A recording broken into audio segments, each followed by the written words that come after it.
Shotgun with Charlie.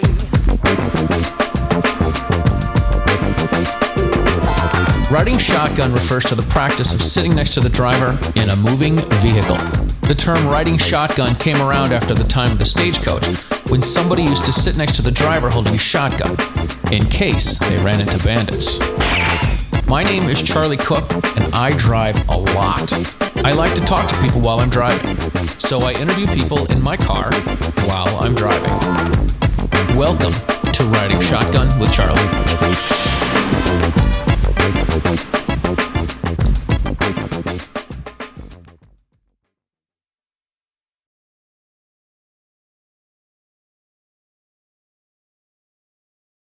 All right, welcome to this episode of Riding Shotgun with Charlie. Today, we are in Scranton, Pennsylvania, and I get to be Dianna Muller's Second Amendment Uber. Personal Uber. Can you believe this? Texted me at 11 o'clock last night. She's like, hey, can you pick me up at the airport? Yeah, it's only 3 hours away. It'll be fine. But we're going to an event, and we're going to be at the Rod of Iron in Greely, Pennsylvania, at the Tommy Gun Warehouse, and we're going to be hanging out with Rob and Amanda from Eye on the Target Radio, and I think Alan Gottlieb's coming. I think Mark Walters is going to be here. It's all the cool people and people I've had on the show, which I love. Well, thank you for coming and getting me. I'm happy to.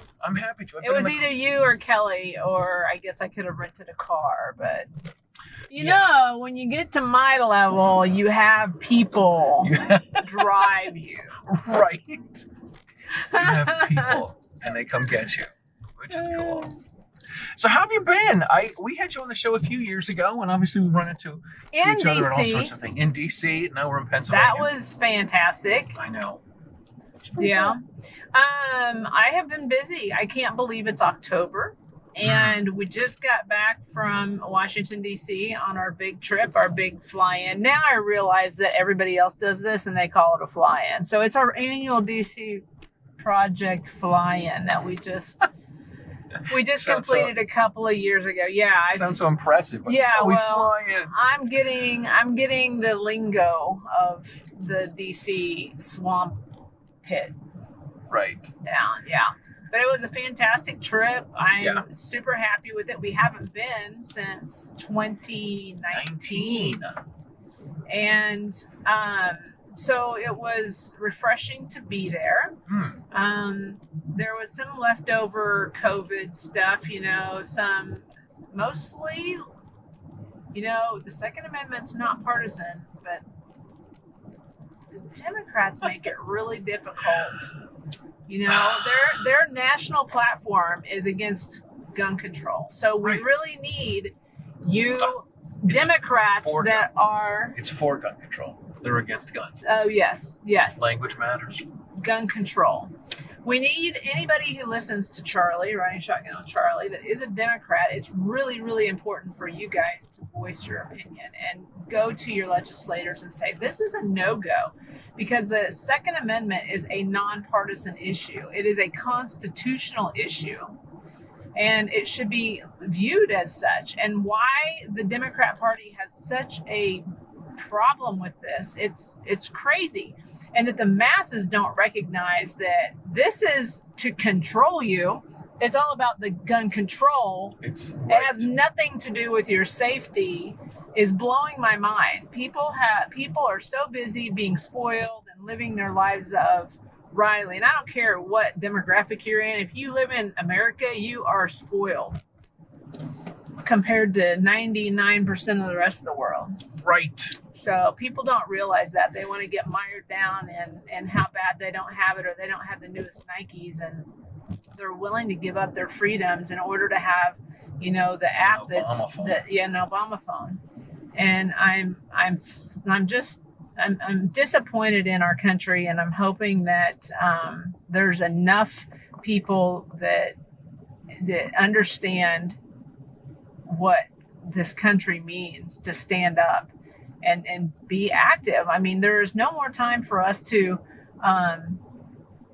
sit on our laurels and think that somebody else is going to do it. We have to take back the reins, whether it be school board, whether it be anything local, state, federal. I mean, I don't feel like I'm qualified to be doing what I'm doing, but I'm doing it.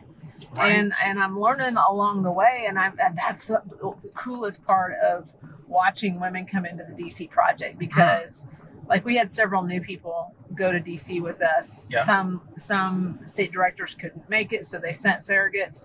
And to see people go from like, what's the difference between a state and federal legislator? They really, I mean, it's down to our civics is minimal in this country. Oh my gosh. I mean, look, folks of our generation, we used to watch Schoolhouse Rock. Yes. But we don't have Schoolhouse Rock anymore. Exactly. This is pathetic. I applied for a job one time, and they're like, Charlie, give us 5 adjectives about yourself.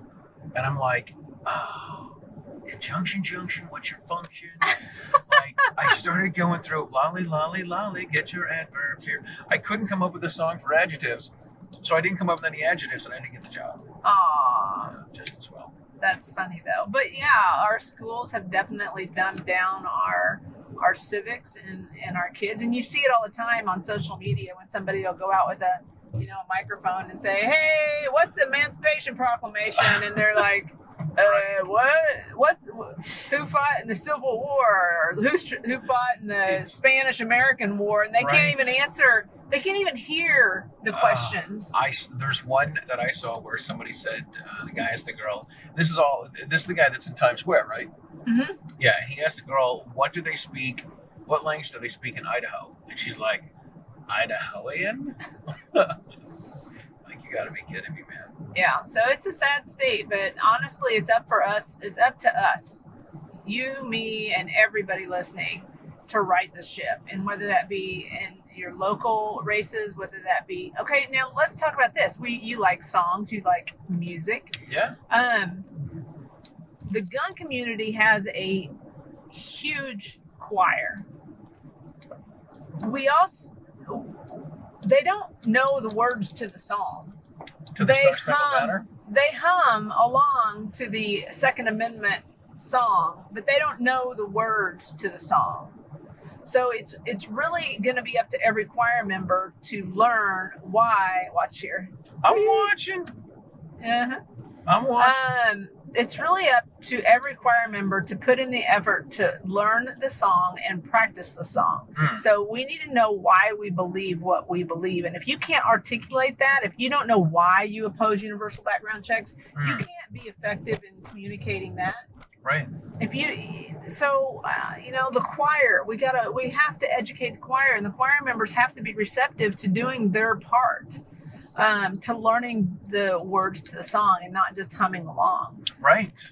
I mean, they have to understand why background checks are ridiculous, and why permitting is a scheme. Permitting. So let me tell you about permitting. Okay. So here we are in Pennsylvania. Uh-huh. I drove 3 hours west of where we are.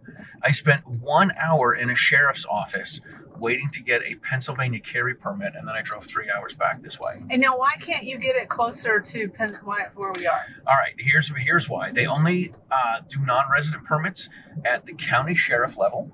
County sheriff level. All right, so I have to go to a county sheriff office. Okay. And not all of the counties do them.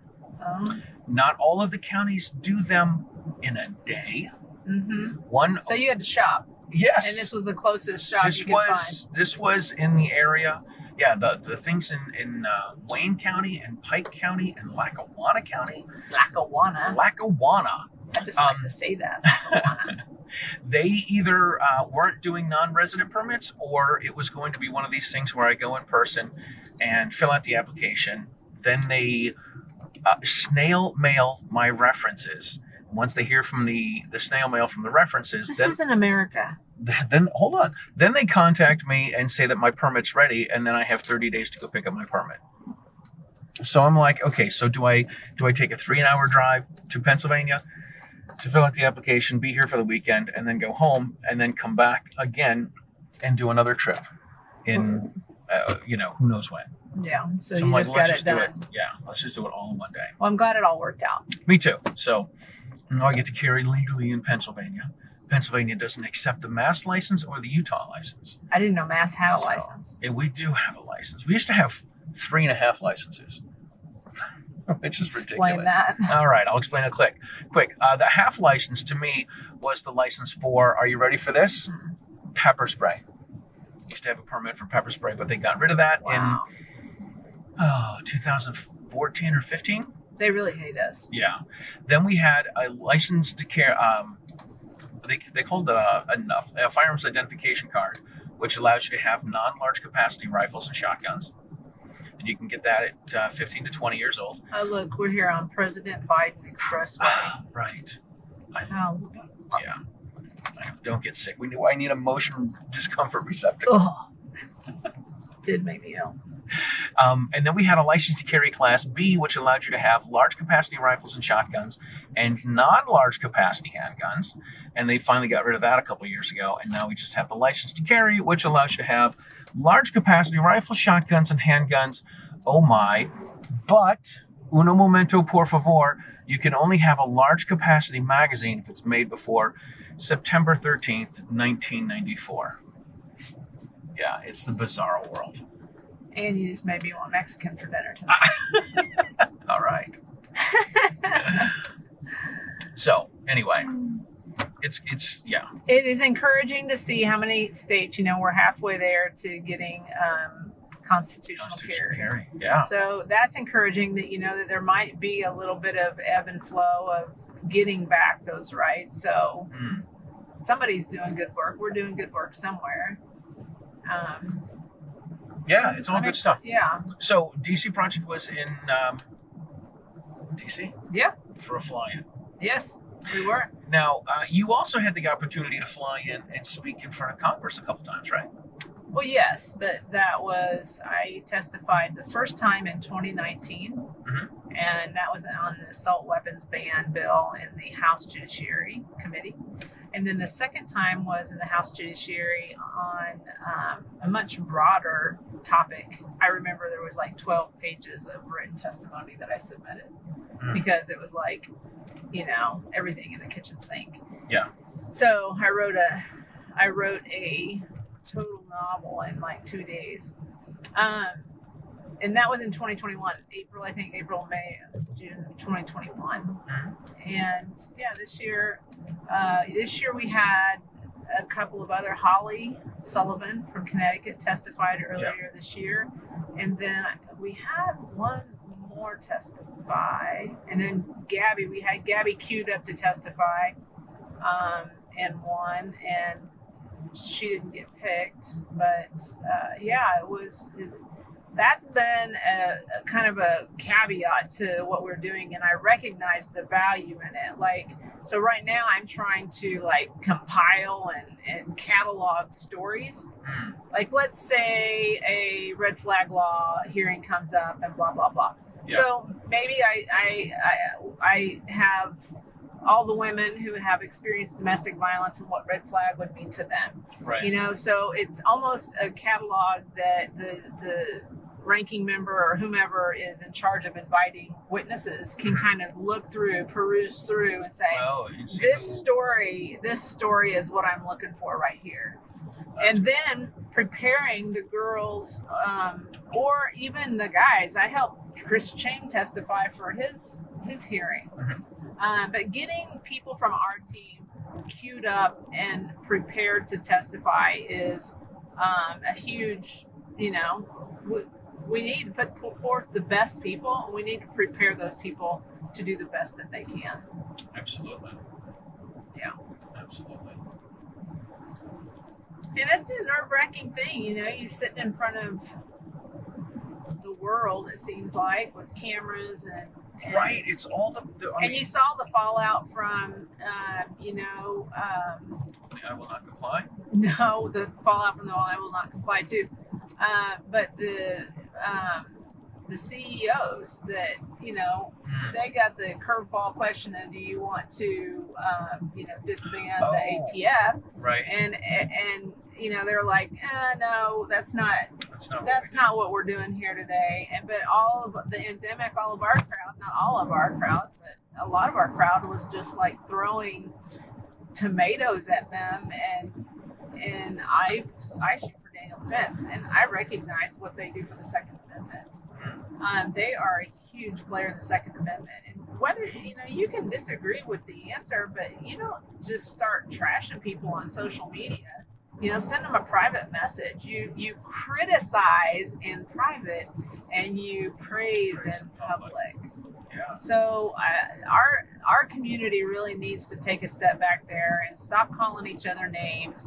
I get called names all the time by people within our community, and I think that it's really short-sighted to think that your way is the only right way.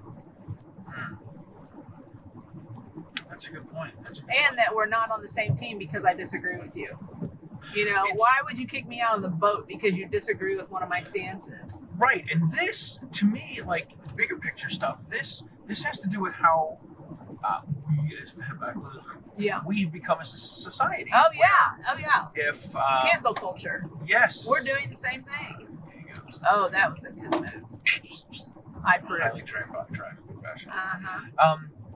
It becomes one of these things where if you don't like what I like, then we can't get along. Right. And you're a bootlicker. Yeah. That's what I get a lot. I'm going to pull a Rodney King and say, can't we all just get along? Yeah.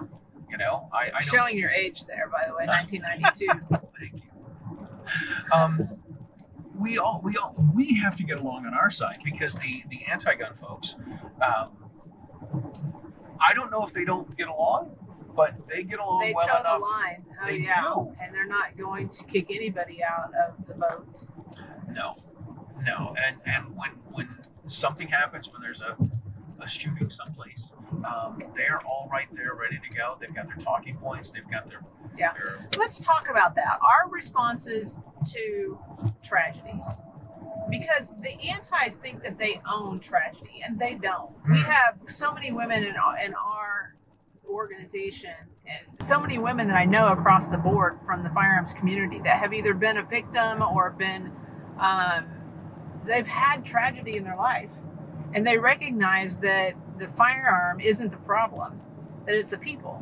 Right. So I want to have a response, whether that be, going into the community and setting, I don't know what you do. I'm open for suggestions, but I would really like the DC project to have a response ready for the next tragedy, because there will be a next tragedy, and the antis are ready to scoop everybody up with their lies and bull. Yes. What I think is tough is we have a lot of people in our community that after an incident, they give it the 72-hour period. They go dark. Yeah. And that first 72 hours is when the anti-gun folks come out and sling mud and tell make lies it look like it's our issue, and we don't ever say we didn't do this. There is not one NRA member that's committed a mass shooting. Right. But a lot of people give that 72-hour period because we don't have enough facts at the time, and more information comes out, over the course of whatever the 72 hours. Well, there has to be within a 72-hour response from all of our side, and we need to start figuring out what that is and spreading that message, because we do care. Gun Owners Cares is a program that NSSF has started several years ago. Oh my gosh, it's so pretty. It's fall. Isn't it? I don't have the dash cam on. Trees are churning. But it looks great. It's amazing. But Gun Owners care, and we do care. Everybody wants to be safe. The only difference is that there are people that want to feel safe, and there are us that want to actually be safe. Yeah, absolutely. And the stuff they propose is not. No. It doesn't work. It doesn't work. I was just listening to someone on Cam & Company, and they said I think it was Dr. Young from Doctors for Responsible Gun Owners, and they were talking about how there was some study, it cost millions of dollars to find out that when people have those standing desks, those standing desks. Yeah. Yeah, when they have the standing desks, they sit less. Mm-hmm. Like they needed a study for this. Yeah. That's ridiculous. It's completely ridiculous. But yeah, we don't want to. we don't want to see people get hurt, and we don't want to see people murdered senselessly. And we can stop that. And Right. and their solution is to take the teeth away from the sheep, so the wolf doesn't kill us. And Right. it blows my mind. Yeah. And it blows my mind to listen to them, because they feel every bit as right as we do. Mm. And it's just funny to hear the conviction in their voice of what they think is the right answer. Mm-hmm. And they want to live in heaven, and I'm gonna live in heaven, but not right now. And this earth is not heaven, and Right. there will always be Evil people. Yeah. evil things and bad things that happen. And the best that you can do is prepare to be your own first responder. I was a police officer for 22 years. I was by myself and, waiting for my cavalry that was on duty and knew where I was. Can you imagine being a citizen and calling and not having any idea and any kind of communication? It was a one-way communication. I at least knew where people were and that they were coming. But you can't rely on you can't outsource your safety to other people. So Absolutely. yeah, we just about that base. No trust.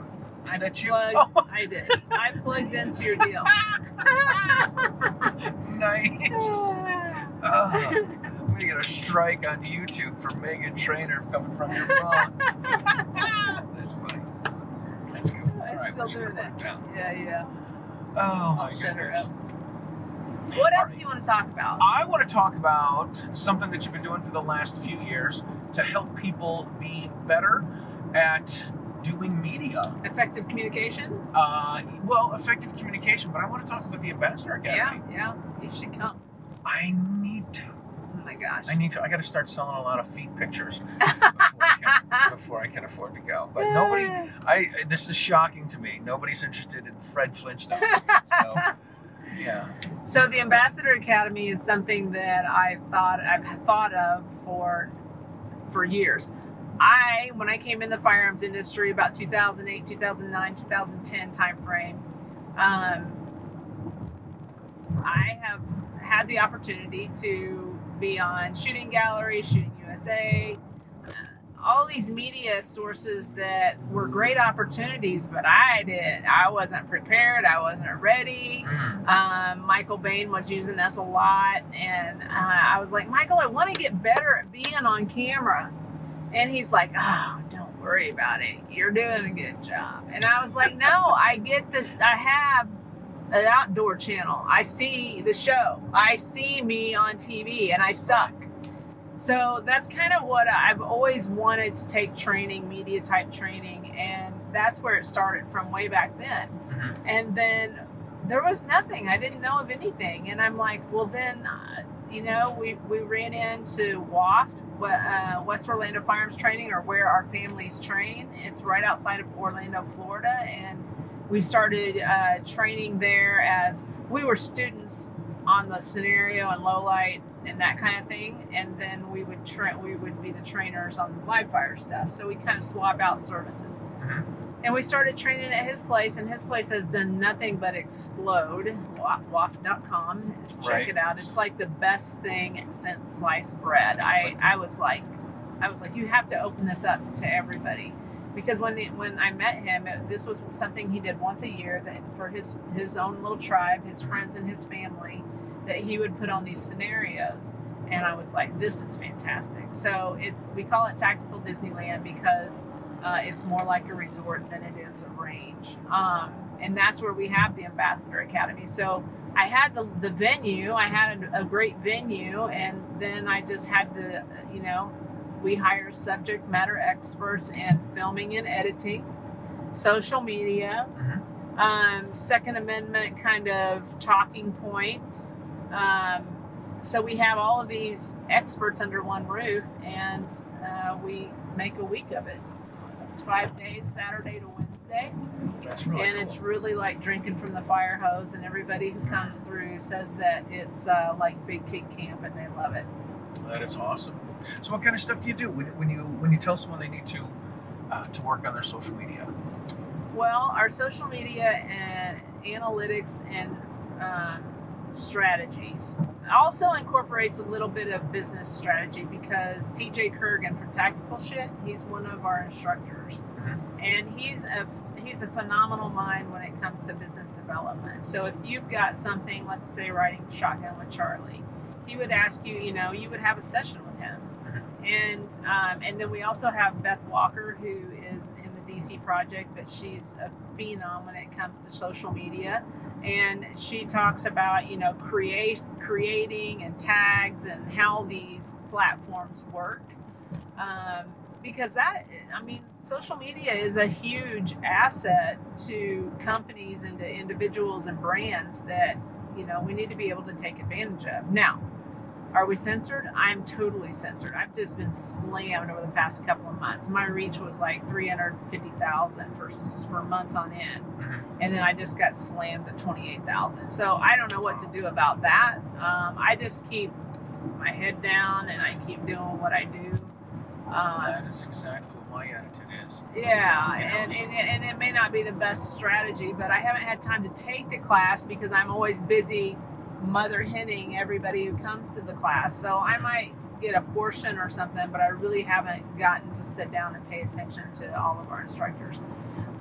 Part of the social media part is that you need to be able to learn how to film and edit your own stuff. So we have that guy. We have a couple of different fantastic instructors.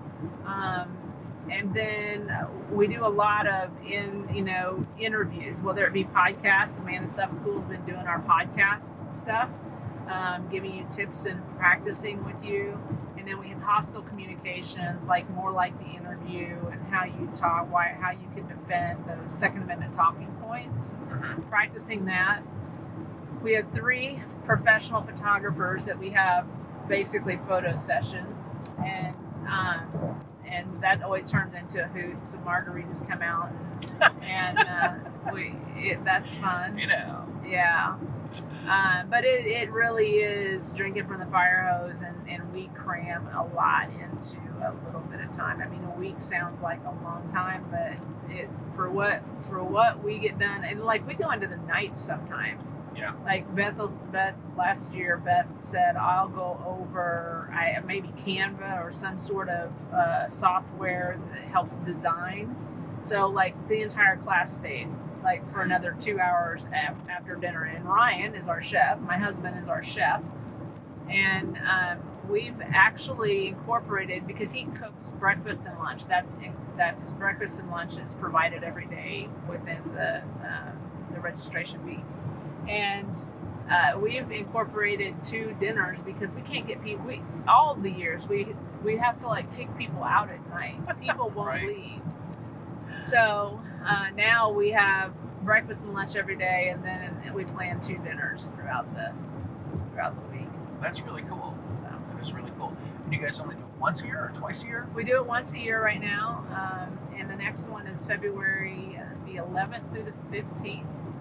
All right. Right outside of Orlando, Florida. I haven't even really started pushing it yet. I need to do that. That's on my to-do list. But I have the class is about halfway full. It's a very intimate class of 16 people, and it runs $3,500 for the week, and that includes the meals, a really cool swag bag, honestly. Yeah. And so. Do you have to have? Forgive me for what I'm about to say. Do you have to be somebody already to do this? You know what I mean? Everybody is somebody, I know. Charlie. Everybody's somebody. I know. Everyone's somebody. You're nobody until somebody loves you. I get it. Honestly, I built it for people that were like me, that were, competitive shooters that were getting more media things. But the training that you get, anybody can use it in their life. So it's life skills. It's not necessarily just Second Amendment skills. And we also have a live fire session. So we'll have Kay Mitchelllick, Jerry Mitchelllick, Lena. They've all taught a year. Tommy Thacker, Josh Freilich. So we do have a small segment of usually pistol work. But if somebody wants, it's such a small class that you're going to get rotations. You're going to get rotations of 4 people. So if you want to bring something else, another platform, you're more than welcome. But Very cool. yeah, we kick the week off with the WAFT specialty, which is scenario-based training. So he has this facility is. I'm kind of like his work wife, and I'm like, this is totally unapproved. The money that you're spending here is totally unapproved, and it's like I'm divorced him now because he won't listen to me. He just keeps spending money, and I'm like, okay. But anyway, I reap the benefits because it is a phenomenal place. Right. And he has a dedicated coffee shop, so it looks kind of like you're in Starbucks, but it's all for scenario training. So there's observation areas. And it's phenomenal. And then there's also another building. Safe to shoot in? You don't shoot frangible ammo? Okay. Yeah, you shoot sim rounds, okay. UTM rounds. And there's also another building that we call low light, and he'll pull a vehicle in to and just say walk to your car. Turn the lights out when you come in and walk to your car. And that sounds like, everybody has a building that they can do that in, but the floor is padded and carpeted. There's air conditioning unit, and I mean, this is Florida, so you can train. It doesn't matter what happens. You can train, rain or shine, 120 degrees or what's their low, 70?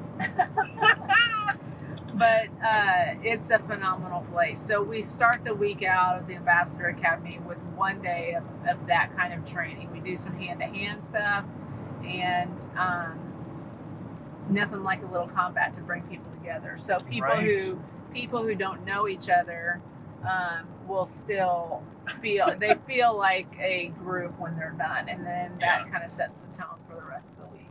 That's pretty cool. Yeah. All right, this is where the directions are telling us to go, but I'm not convinced. Where? Or maybe I don't know. Where is it that we're going? I thought we were going somewhere else, but I think we're going to the hotel we stayed at last year, and not the one that we stayed at a couple years ago. I don't know. I'm just doing. Amanda gives me information, and well, that's good because I haven't even gotten Freedom Festival. I mean, there was a sign right there. There's a sign. Yes, I think we're not far from where we need to be. All right, so we're almost at the hotel. Yeah.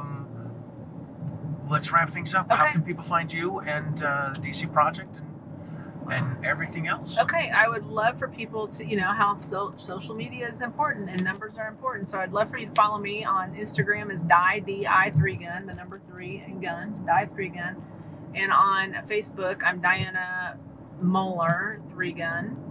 And then the DC Project is dcproject.info, I-N-F-O. Is this it? This is it. dcproject.info. It's free to join. We are trying to build an army of women to counter mom's demand action.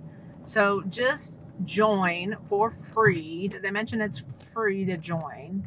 And then get dumped into your state communication, level. Your state level. Yeah, the state levels have been growing the last few years, right? Yeah. Which is really cool. Yeah.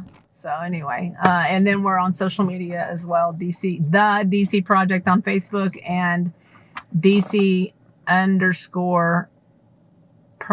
Foundation on Instagram. Are you sure? No. Okay, I'll make sure I get the right ones in the show description. Please put it down below. We will, absolutely. Di, thank you so much for being on the show. Thanks for coming and getting me, Uber. I'll tip you well. Excellent. I appreciate that. I will tip you. All right, cool. And give you a good rating. I appreciate that. All right, hang tight. All right, listen, thank you guys for watching the show. If you have not subscribed to the YouTube channel, please make sure that you do and hit the notification bell. If you are not a member of the Second Amendment Foundation, you can join them at saf.org. It's $150 for a lifetime membership. You can check out all of your favorite pro-freedom podcasts at sdrn.us. That's the Self-Defense Radio Network. And if you like the show, please share the show. This is how we get the stagecoach across America. Easy peasy. I love riding shotgun with Charlie. I know, everyone does. I love it. It's such a great idea. It is. I can't wait to be cool and rich. You are cool and... Cool. You're rich. You're cool and rich. Rich with friends, right? You are rich with love. All right. We'll talk to you guys next time. Thanks.